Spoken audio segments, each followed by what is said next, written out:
Hey, hey, hey. Time for another out of this world story from rSpace. Got the ex-wife with a zinger, and it felt good. So me and daughter are struggling with the fact that my ex-wife has moved them in with her affair partner. I discovered my wife's affair in May of 2021 and confronted her and got the confession in July of 2021. We divorced in December of 2021. My daughter's struggling with losing her home and moving into a new space. She is also seeing her mother with another man. My ex-wife says she is handling this well as far as she can tell. When I have my daughters, the one who is struggling says things like, "I miss you, Daddy. I want home. I want you here with me. I wish you were here instead. Mommy says she doesn't love you anymore. She loves affair partner now." I'm struggling at the thought of her affair partner just being able to move in and have any role in their lives. I'm also scared I will be replaced. I feel like every day and every visit is a battle to stay in their lives. It's like it's me versus the world to get my children and maintain my relationship with them.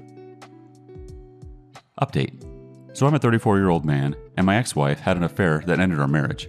I only have 60-40 custody, her and me, due to long distance. She always makes statements surrounding the kids like, "You're not here. You're not the one who has to deal with it, or them."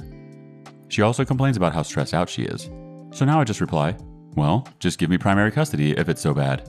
Boy, she hates it, but it feels good. Our first reaction comes from Delta versus Epsilon. Easier solution might have been to not screw some other man behind your back. The OP replies, "Yeah, I know it seems so simple." Well, she used to complain a lot in the end about how much crap she did. I would tell her, "You don't do more than me. I won't validate that for you. You need to work through that." I guess she screwed around and found out. All the teachers and doctors still talk to me, and she's so jealous. Next response from Shigatanai, 13. My favorite zinger with the soon-to-be ex-wife. It must be so nice to be able to make all the decisions and bear none of the responsibility for them. The next response is from Zombie X. Look, you may not want to hear this, but I'm going to suggest something. Consider recording these cry sessions. Even if you don't ever use them, if something ever happened where you had to fight for full custody, it could be good to have a few videos or even audio recordings of her constantly complaining about the kids. Just an errant thought. If I'm out of line, please accept my apologies, but I had all kinds of things recorded and logged when I went through my divorce, not for malicious intent, but to protect my kid. Once I knew she wasn't in danger, I put those things away. But one more arrow in the quiver is rarely a bad thing. Cheers, friend. Sorry you were cheated on. Hope you find some peace in someone who appreciates you. Best wishes. The OP replies, "This is a really good insight. I will do this. Salud, amigo." Next chime in from Sampa2NYC. You should just insist that you only communicate about the kids and only through a court-approved co-parenting app. They work. They are great at establishing and maintaining boundaries. Content can't be deleted. Access can be given to third parties. Content is logged and timestamped as inadmissible in court. Some even have a tone feature that ensures all communications remain cordial. Keep the faith and be vigilant about your 40% of custody. Rubicon Man 1970 has a quick thought. Isn't it funny how they complain about it, but won't give the child up? All they want is pity me. The OP's response to that, "Yeah, I think so. It's good for me too, because she tries to tell people I didn't want my family, which is BS. I obviously want my kids and would be able to care for them without financial support. I even offer her no child support, but nope. I just had to leave to provide and she couldn't be loyal and now won't give me the kids, but can't handle the stress of doing it by herself. Pretty pathetic, really. I think she deals a lot with jealousy because I could and she can't, and she's experiencing a lot of shame and regret. Every time I pick the kids up, she just looks so miserable." Catchery chimes in, "It's most important to keep your feelings of animosity away from your kids. The friendlier you can be with your ex around them, the better. Research has shown that when kids experience fights, etc., between their divorced parents, their adjustment suffers. Hopefully this is something your ex understands." The OP's response, "For sure, I'm very polite in everything with her. This is a private conversation through text messages and voice calls. I'm already aware of the mental health issues surrounding kids and infidelity, as I survived my mother's serial infidelity against my father while I was growing up as well. But yes, for those reading, keep these conversations separate from the kids." On to the next story. My fiancée and mother of my son cheated. From day one, we had a great relationship, and I knew I wanted to marry her. Fast forward a year and a half, and she finds out she's pregnant and moves into my house with me, and we get engaged shortly after. I was so excited to start a family with her. 9 months go by, and she has the baby, and I sign the birth certificate, and we have a happy home with a healthy son. The whole thing was like a dream. I got promoted at work and was making way more than enough to support anything we wanted to do and to cover all the bills. Recently, She had been MIA a lot, and her phone location was no longer on. While I was at work, she would leave the baby with my parents for a whole day sometimes while she got her nails done. Naturally, I got suspicious and looked at our son's iPad because her texts come through there as well. Sure enough, the evidence is there, and after an argument, she admitted to cheating. From the texts that I found, she was conspiring to have a secret love child with the guy she was seeing a month before we found out she was pregnant. So I'm not even sure he is my child at this point. Through the text convo, I also found out she is a hard drug user and talks about hiding her drinking from me, so it also sounds like she has a drinking problem. All of this is new to me, and I feel like an idiot for missing the signs that were surely there. The baby is with my parents, and she is there as well, and has refused to leave. I'm in shock still, and it feels like my life is ruined. Obviously, I'm going to fight for the child and get an attorney. The first response from Mauve55. Get a DNA test ASAP. If you are the father, go for full physical and legal custody. If you are not the father, see if you can get off the birth certificate and send her on her way. Also, if he is not yours, make a complaint with CPS about her. Next chime in from Lone Wolf 369963. Save the evidence. Contact lawyer. Get DNA. If the child is yours, then co-parent with her or else cut her off completely. OP responds, evidence is on the iPad, which I bought, and it's not connected to Wi-Fi, so I don't believe she can remotely wipe it. Evidence is secure and now have copies. We'll be getting on the DNA test soon.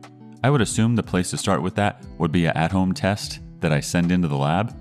The plus side of this is we didn't get married and she is out of the house, but she went to my parents' house to stay because that's where our son was when all of this happened, and from talking to a cop friend, they would send the baby with her if she was forced to leave by my parents, and we would rather know the baby is safe and in a good environment. I've blocked her phone number, which I pay for, because she was texting me nonstop trying to tell me we could work this out. I know drinking won't help anything, and I would never touch drugs. I'm alright mentally, just still in shock that a human could be this manipulative and terrible. One more comment from 02201970A. Lawyer up and get a DNA test ASAP. Those texts show a conspiracy to tag you with another man's child are potentially huge. Change all passwords and protect your income at all costs. On to the next adventure. I wasted 6 years on someone I thought was the one. Long. Story time. Let's start from the beginning. So, for those of you who were online in 2012, you may remember the dating site Meet Me was originally my yearbook. Anyway, a man much older than myself hit me up on there. In the beginning, I knew nothing about him. He was just some guy wanting to hang out. I was 19. Old enough to make my own decisions, but because I'm an introvert, I was extremely hesitant to give my address to this man. He kept asking for it until finally I caved. I lived with my parents at the time and tried to explain to him that I couldn't just have anyone over, much less at night.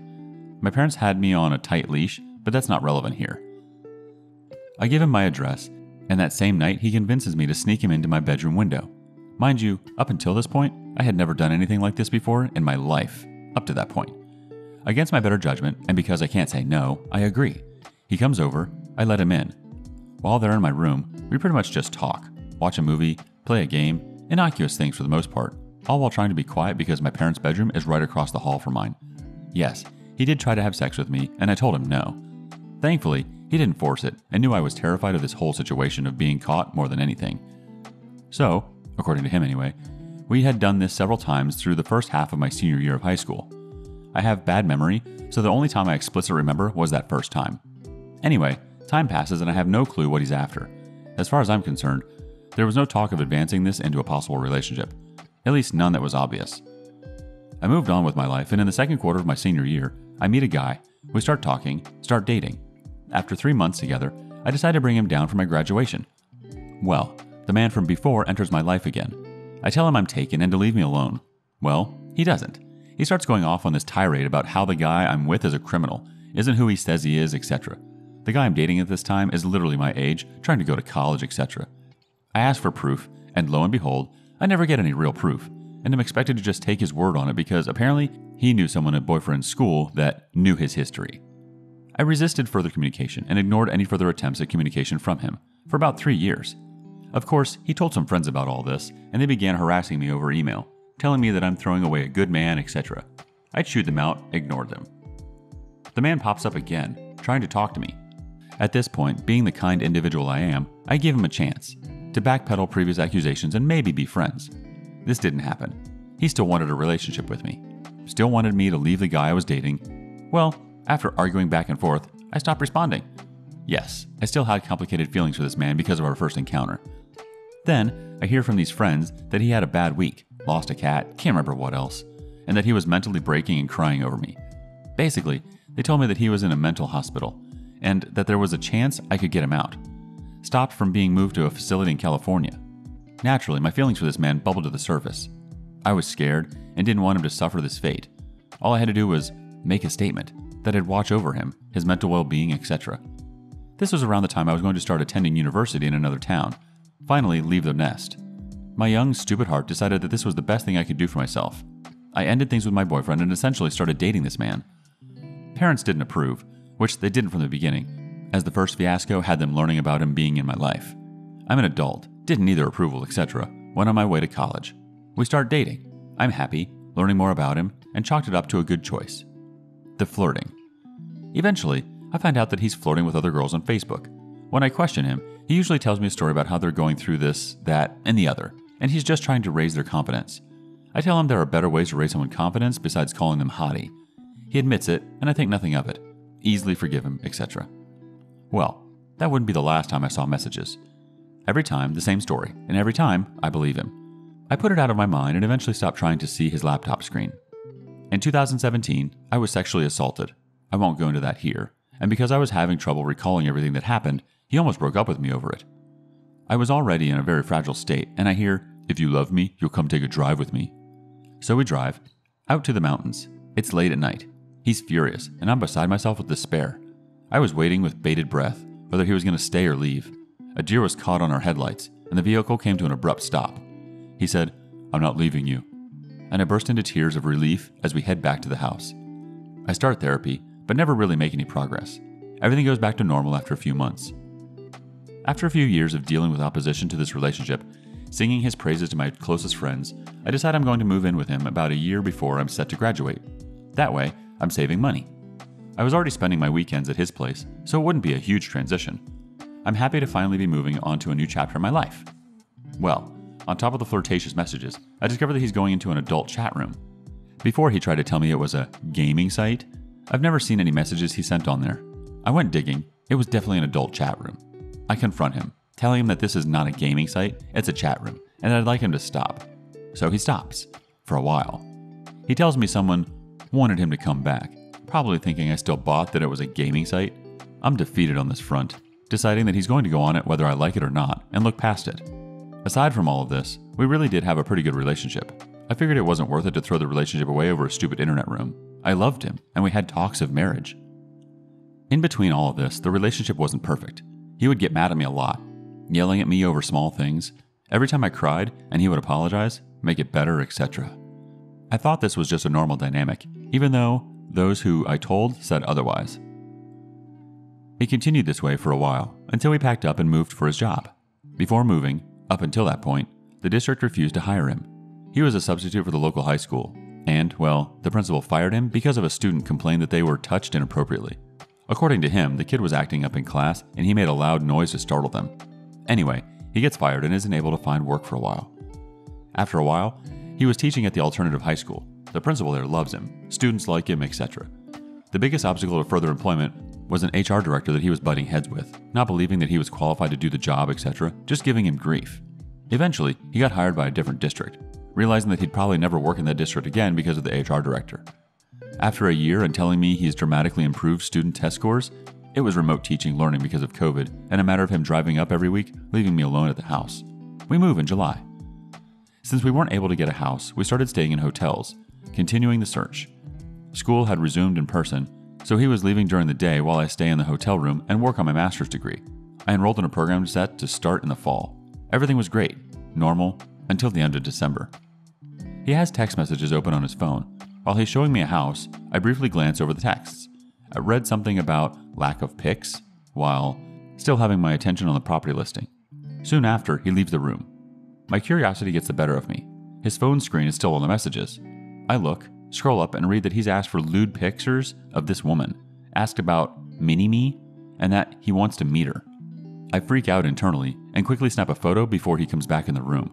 Upon doing a search, I learned that this woman is local to the area and contemplate the idea of reaching out to her, but decide against it. I don't confront him, but I am feeling betrayed and on high alert.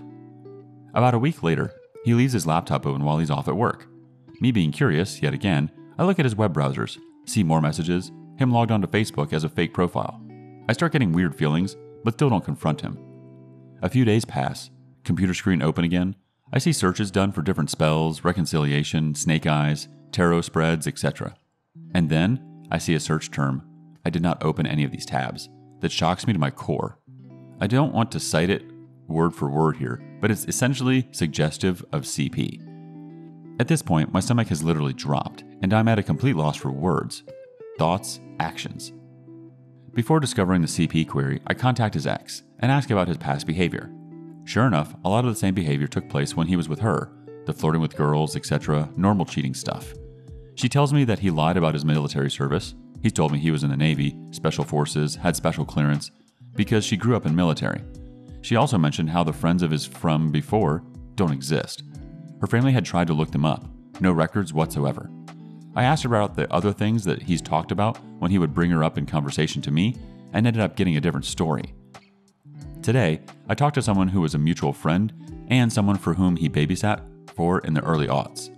There was an argument a while back about him making their daughter uncomfortable. He told me that all he had done was say hi, wish her a happy birthday, since it was around that time, etc. This was way before all this other stuff. Anyway, I asked the friend about this incident, and according to her, he was showing up at the daughter's workplace and asking her weird questions. After the third or fourth time of doing this is when the argument started. Apparently, he had also invited the daughter to the dog park. Usually he invites all of them, but this time it was just the daughter. Of course, it never happened.